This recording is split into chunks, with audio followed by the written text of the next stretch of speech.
꼭 50년 전인 1969년 벌어진 대한항공 YS-11 여객기 납북 사건. 시간이 많이 흘러 기억하시는 분들이 드물 것도 같은데요.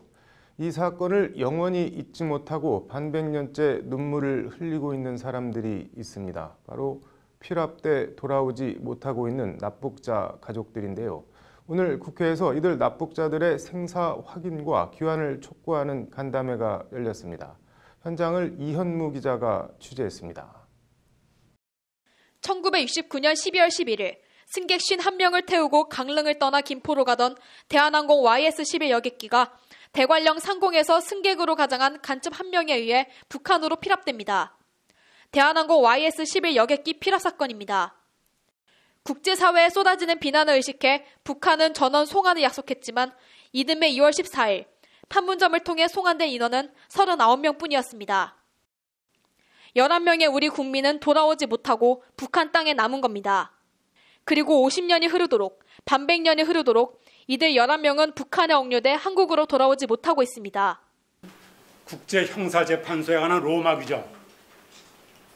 이게 국제 규정이죠. 거기에 이제 7조에서 강제 실종으로 반인도 범죄의 하나로 명백하게 규정을 하고 있습니다.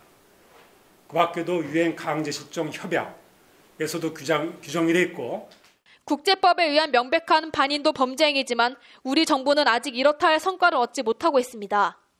황인철 칼기 납치 피해자 가족회 대표도 아버지를 그렇게 50년째 북에 두고 그리워하고 있습니다. 황인철 대표의 아버지 황원 씨는 MBC 프로듀서였습니다. 출장길에 청천벽력 같은 납북을 당했고 살아있다면 올해 82살입니다.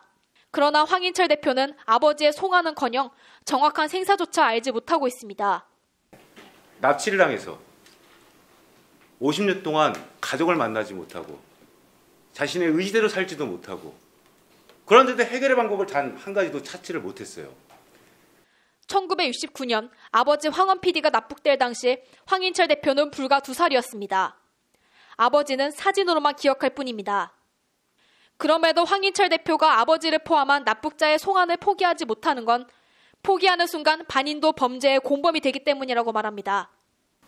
제가 포기하지 않았던 이유는 제 아버지가 북한에 강제 억류될 이유가 단 한 가지도 찾지 못해가지고 그래서 포기도 하지 못했습니다. 왜?